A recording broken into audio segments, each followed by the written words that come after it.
There was a time when adapting Frank Herbert's Dune was considered impossible, but Denis Villeneuve has proven that wrong. Now, his epic trilogy is coming to a conclusion, and we expect it to live up to that description. The promo material already has us pretty hyped for Dune Part 3, but the cast is no less stellar. We've got a bunch of returning characters, some maybe not how you remember them, and a whole suite of new ones to muddy up the mix. Now that the full cast list has been officially released, let's talk about every character confirmed for Dune Part 3 and what role they might play in the movie. Spoiler warning for those of you who don't like context, because we'll be dropping a lot of that on your heads today.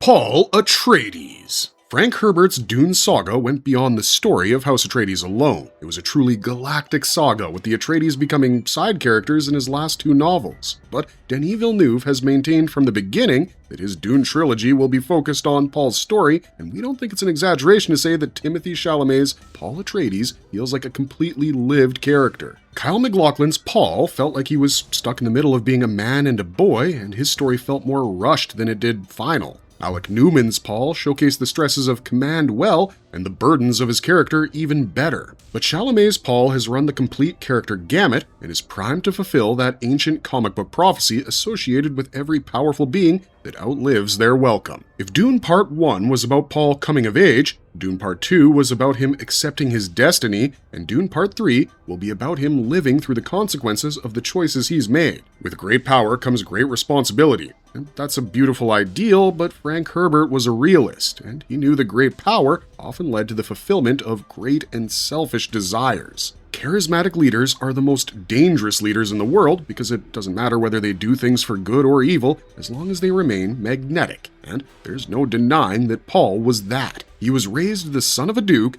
trained in the ways of the Bene Gesserit, and was born as part of a plan to change the universe itself. But that plan went awry when Paul decided to listen to himself instead of fate. The moment he decided to avenge his father and unleash his holy war upon the Imperium, he deviated from his ordained purpose, and though that purpose would have probably made him murder billions as well, knowing the Sisterhood's appetite for bloodshed, the context would have been quite different. In the story that Paul chose for himself, he goes from being a sensitive yet brilliant child to a maverick desert-dwelling resistance leader to a tyrannical emperor whose writ is the only word in law allowed to exist in the Imperium. We've already seen the trailers and teasers for Dune 3, and we all know that Paul's going to be a completely different man in this film, a grizzled veteran who's beginning to lose sight of the very reason he began the war, yet remains resolute in claiming victory. In that regard, Chalamet's covered more emotional ground with Paul than any of his predecessors, and if Villeneuve takes his arc through the full gamut, then we might see Timothée performing all the iterations of this character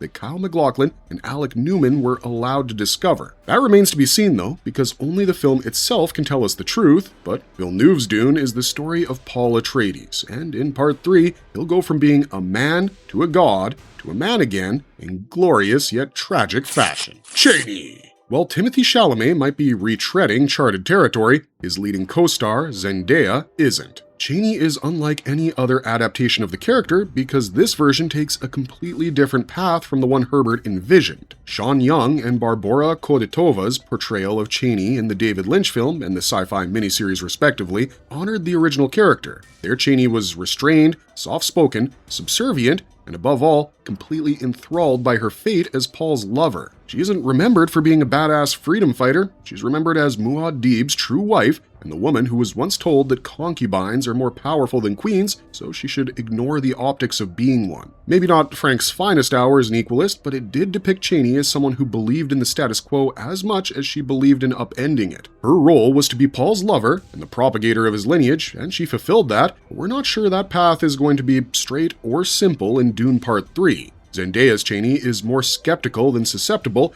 and her main issue with Paul is both populism and prophecy. In Dune Part 1, Paul saw many prophetic visions of him meeting Chani in the desert, and in some of those visions, she kills him. In Dune Part 2, we learn that the only reason she would do such a thing is if he betrays her love and trust and decides to wield the Fremen as a weapon, because Chani, unlike most of her people, is painfully aware of just how far Bene Gesserit propaganda has penetrated her society. She wants Paul because he genuinely assimilates himself within Fremen culture and fights for their freedom. It's only when he decides to say, F it, "I'm king," that she deserts him, and in Dune Part 3, we'll see the direct follow-up to that decision. Based on what the trailers have shown us, Chani might have two separate storylines in the film, but that could be a timey-wimey portrayal of Paul's prophetic powers. One of these storylines seems to be her continued resistance to Paul's tyranny, because there's a scene where he finds her in a hut and she asks him how it feels to finally realize that he's human as well. The other storyline is something we'll touch upon a little bit later in this video, so stick around, but suffice it to say that if you think you know Chani because you've read the books or watched past adaptations, the short answer is you don't. The long answer is you really don't, and she'll be showing you and us just how true that statement is in Dune Part 3. Whether she survives rebelling against the most powerful man in the universe is a matter of pure perspective, because by the end, some might say she survived, but more will agree that she died long ago, specifically in the moment when Paul declared his intention to marry Irulan. And speaking of Irulan, Princess Irulan! Florence Pugh's casting as the Princess of the Imperium has been something of a mixed bag so far. Virginia Madsen's Irulan from Lynch's Dune felt like a dreamy star princess, partly due to that iconic opening sequence which stays true to Herbert's own narrative structure. Julie Cox's Irulan was a measured diplomat and politician in the sci-fi miniseries, playing the part of shrewd princess and clever shadow regent. Florence's Irulan is an exploration of the lack of agency that regal figures truly end up having in their own lives, because her Irulan was shaped from birth for a single purpose. Villeneuve's version leans into Irulan being born of the Bene Gesserit's Reverend mother and a sister in training herself quite heavily, which will be on full display in Dune Part 3. In Part 2, Irulan felt like the inquisitive detective, unraveling a case that she had next to no knowledge of from a location completely removed from its front lines. Her realization that Paul and Muad'Dib are one and the same felt necessary, and her declaration that she would marry Paul to spare her father's life had power in it. But Irulan herself felt like a pale shade, trying to haunt its target and failing miserably. Pugh's wardrobe being the highlight of her character certainly isn't as great as it sounds. I mean, she's not Princess Amidala. Still, Dune Part 3 is set to change everything about her character because it's adapting the storyline where Irulan has the most agency and, as a result, a larger role to play. You might have pieced this together from the promo material, but Irulan is going to join some kind of conspiracy against her husband in the third film. We say that because she's spotted with characters we know hate Paul multiple times in the trailers, and also because that's the next natural step for Irulan herself. Despite being the official Empress of the Imperium, she has no power, and her family's fate dangles by the thread that is her discipline. Her training with the Sisterhood is definitely not being done in the service of her husband, considering how much they hate him now, and it will be beyond intriguing to see how Florence plays this background character who enters the forefront at the wrong place in the wrong time. And it goes without saying that her wardrobe needs to be out of this world as well, considering the bar it's already set. Lady Jessica. While the triangle at the heart of Dune 3 has stories that might feel somewhat predictable considering the trajectories their lives have had, everyone from this point onward has the capacity to shock you into silence because of how dramatically their lives alter the story itself. So let's start off with Rebecca Ferguson, who returns to the screen for the third time as the best Lady Jessica across every Dune adaptation. While other iterations of Jessica feel as controlling and manipulative as we know her and her Bene Gesserit sisters to be, Ferguson's Jessica is the only one that truly feels like the mother of Paul Atreides. The kind of emotions she's been able to evoke from us in the first two Dune films proved her worth as an actress, especially because Dune 2 altered a foundational aspect of her character. In the original novels, as well as the other two adaptations of Dune, Jessica gives birth to her daughter Alia before Paul takes the throne. This preserves one of the creepiest things about Herbert's original climax for Dune, where a literal infant can not only walk and talk, but can kill with purpose as well. The final duel between Paul and Feyd-Rautha from Lynch's Dune feels a lot more conclusive, especially because Jessica is no longer pregnant and is free to speak her mind, which she does with her concubine speech to Chani. But having her pregnant with Alia throughout Dune 2 changed everything about her character, because now her biggest fear isn't Paul, it's her daughter. We saw how terrified Jessica was of Alia, who was communicating with her from the womb telepathically, but more than that, Jessica doesn't have the triumphant speech she does at the end of the Dune novel or the first two adaptations. She's in a pretty somber mood when Paul triumphs over the Emperor, and the trailers only show us Jessica interacting with quote-unquote young Paul. It'll be interesting to see what she does in the time skip between the ending of Dune 2 and the main story of Dune 3. Despite having done everything she's done in the first 2 films for the survival of her son, Jessica knows deep down that what she's doing is wrong. She's been confronted about using the trappings of the sisterhood to wield power amongst the Fremen by Chani, and when she sees the path that her son needs to walk on and what it does to the Imperium, can we be sure she'll truly get it? Jessica did everything she did in Dune 1 and 2 to keep Paul safe, but in doing so, she created not 1, but 2 monsters. And how she deals with that is what her Dune 3 journey will be all about, and one of her children will weigh heavier on her conscience than the other, although it might not be the one you're thinking of. Alia Atreides. The idea to get Anya Taylor-Joy to cameo as a future vision of Paul's sister Alia in Dune Part 2 was extremely clever, because it immediately gives her an in to the story of Dune 3. So far, only the Children of Dune miniseries has truly captured the essence of her character, but we have a feeling that Villeneuve's about to change that with the final installment of his trilogy. In Lynch's Dune, Alia was a child, and although her actress did a tremendous job of capturing her creepiness, it wasn't until Children of Dune that people saw the extent of her power. Still, that might pale in comparison to what Dune Part 3 seems to have in store for her, because Alia is being set up as a central figure in this film. Anya Taylor-Joy has said in interviews that the one focus of Alia's arc will be her intense love for her brother, and that shot of Paul inducting her within the Fedaykin from the trailers is evidence of that. In fact, we think Alia will become his primary mouthpiece because, as the only other prescient being in the universe, she understands Paul completely. Truth be told, Alia's powers are even stronger than her brother's because she was born with them. That's how she was able to communicate with Jessica from the womb, and why she scares her own mother. She's what the Bene Gesserit call an abomination, because a preborn like her has the unlocked genetic memories of their ancestors from the moment their brain develops, and since they have no concept of self within the womb, their egos aren't strong enough to hold back possession. Possession is when an ancestor takes over the body of the preborn, and we've seen this happen to Lila in Dune Prophecy. She wasn't even preborn like Alia, but her ancestral memories put a massive damper on Valia Harkonnen's plans for the Sisterhood and revealed the existence of a danger far greater than anything imaginable. Alia's power is incomprehensible if you compare it to Lila's, so you can imagine just how incredibly dangerous she can be if her mind collapsed. Based on some of the shots from the trailers where Anya is covered in blood, it's possible that's one of the central conflicts of Dune Part 3. Seeing how this plays into the transition of power from Paul to his successor would be especially intriguing because that would be a major focus for the film. Paul, for all his godlike powers, is still just a man, and he has a man's lifespan. One day he will die, and unless he has children, Alia is his de facto heir. So, the politics and prophecy of Dune 3 will have 2 pillars to stand upon, Paul himself and his baby sister, and the exploration of the ramifications of their abilities and their relationship with one another is going to be one of the highlights of the film. Stillgar! You might have noticed that in some way or the other, all the characters we've discussed so far are reaching the zenith of their character arcs. That won't be the case for Stillgar, though, because Dune 3 will see him looking out at the world from its peak. Javier Bardem's portrayal of the enigmatic Nabe of Sietch Tabor has been as riveting as it has been grounded, despite the fact that he tends to make up Chakobso words on the fly. In Dune 1, Stillgar was the native leader that the Atreides worked to get a foot in with the Fremen. In Dune 2, he spent most of his time acting as Paul's mentor and guide on his journey to becoming a Fremen. Both of these are the overarching roles that he plays in his journey, but the ever-present undercurrent is his hope that in Paul, the prophecies will be fulfilled.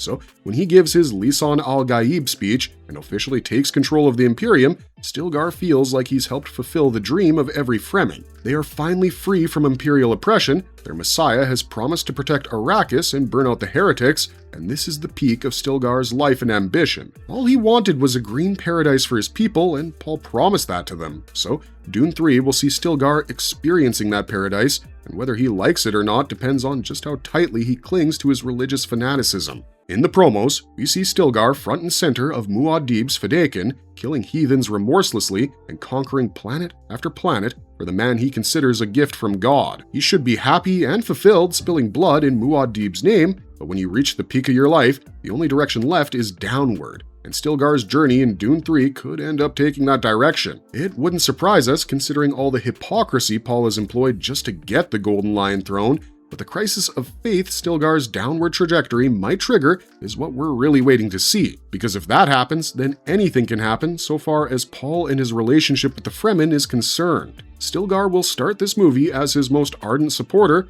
but will he end it that way? Only time can tell. Hayt. This technically isn't a return because Jason Momoa's Hayt in Dune 3 isn't technically Duncan, Idaho. Hayt is a Tleilaxu Gola created from the preserved cells of Duncan, Idaho, but he was raised on Tleilax and embedded with all their elusive society's secrets. Hayt's very existence is quite the affront because this means the Tleilaxu were tracking Paul long before he became emperor, yet they never stepped in to help him. The only way they could have recovered Duncan's DNA to create Golas is if they were near him in the moments after his death, and we all remember what happened in the moments after his death, right? Plus, Hayt's unsettling eyes aren't just a design update, they're actually metallic eyes that the Tleilaxu have implanted within his body. The promos do a great job of establishing why the Tleilaxu sent Hayt to Paul.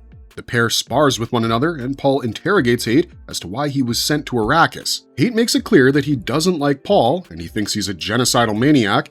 And you might be thinking, why would Paul accept him into his household if he's so against him? Well, for one thing, this is another of those classic Frank Herbert tropes where he plants an enemy within another enemy's inner sanctum so they may engage in a war of wits and subterfuge. This wasn't played out nearly as well in the first Dune film, but that role was fulfilled by Wellington Yue in the first novel. The difference here is Yue was trying to save his wife, but Hayt has been sent to incense Paul into making a mistake. Hayt is a psychological tool as much as a literal one, because he's sent to Paul to throw him completely off his game. We know how attached Paul was to Duncan, Idaho after all, so it makes sense. And if he can't monopolize on any opening he creates to weaken Paul, well, he doesn't have to worry because he's not the only Tleilaxu asset on Arrakis. Scytale. This is the first time we'll be seeing Scytale in a big-budget Dune adaptation, which feels like a wild thing to say because he's one of the most important players in the Duneverse. Robert Pattinson proved that he can do insane megalomaniac when he played the Dauphin opposite Chalamet in The King, and it's kind of funny that they're going to go face-to-face once more in Dune Part 3. To put it simply, if Hayt is the distraction, then Scytale is the mastermind that planned that distraction and brought the knife to kill Paul. This is all over the internet, so it shouldn't be news to anyone watching, but Scytale is the villain of Dune 3, but don't be surprised if, while watching the film, you end up kind of agreeing with him because the entire reason he exists is to make people question everything about Paul's rule.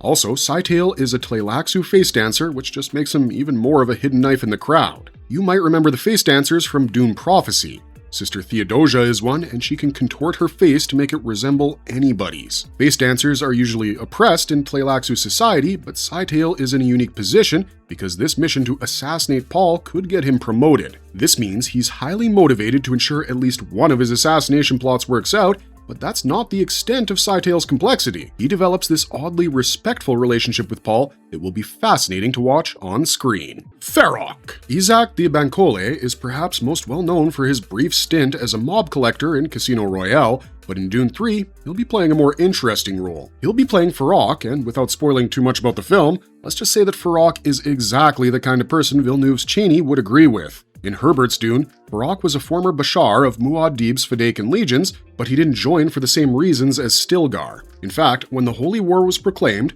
Farok didn't sign up for it immediately. He caved to peer pressure, fought under the Atreides banner on several planets, became a leader of killer commandos, and retired with great respect within the community. But after his retirement, he found himself no less disillusioned with Muad'Dib's rule than he was before he decided to join his people's glory. And that's the story of Paul Atreides in a nutshell. Farok is a common man reflection of the exact same ideals that Paul the Man holds to, but as Paul the Messiah, can he admit to it?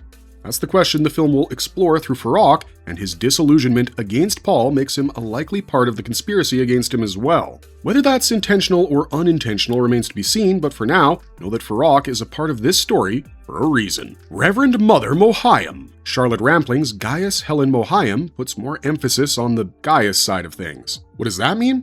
Well, she's more of a Roman backstabbing politician than Sean Phillips's creepy old controlling witch. Rampling's performance adds this air of subtle authority to Mohiam's character that actually works quite well for her. The sisterhood is all about controlling power from the shadows, and their leader being a soft-spoken yet firm person is just fitting.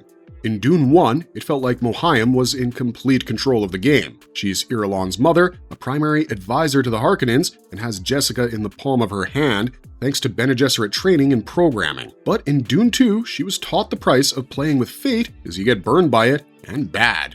When Paul shut Mohiam up with his voice, it was over for her because he'd just used the Sisterhood's power more skillfully than their leader. Now, Gaius doesn't strike us as the type to sit back and take an insult silently. She's going to react to this development, and that's why we'll see her manipulating Irulan into killing her husband in Dune 3. If anyone wants Paul dead more than the princess, it's the Reverend Mother. Will her plan to get revenge on Paul work? Well, he does have at least twice her prescient powers at his disposal, so there's that complication. But if anyone is determined enough to see a revenge quest through, it's Mohiam. And we have a feeling that Charlotte Rampling will turn it up to 11 in Dune 3. Gurney Halleck! If you're one of those people who fell in love with Gurney Halleck after hearing his backstory and the amount of Harkonnen abuse he endured, then Dune 3 might feel vindicating for you. Patrick Stewart's Gurney was the kind of guy who'd make playing a bassinet feel like an art form, but Josh Brolin's is that rugged war hero who hasn't got much to live for beyond duty and vengeance. He'll be dispensing the former as one of Paul's primary military advisors early in his reign, but it's the latter half where Gurney's character becomes rather spicy, shall we say. In the books, it's said that he goes to Caladan to assist Lady Jessica with her rule, but ends up becoming her lover. If the movie takes that track, then Paul's reaction to it will be our main focus, and also whether this romance conflicts with Gurney's duties. In the books, he served 3 to 4 generations of House Atreides and died as their man, but will this movie take the same path? Time will tell, but as for Gurney himself,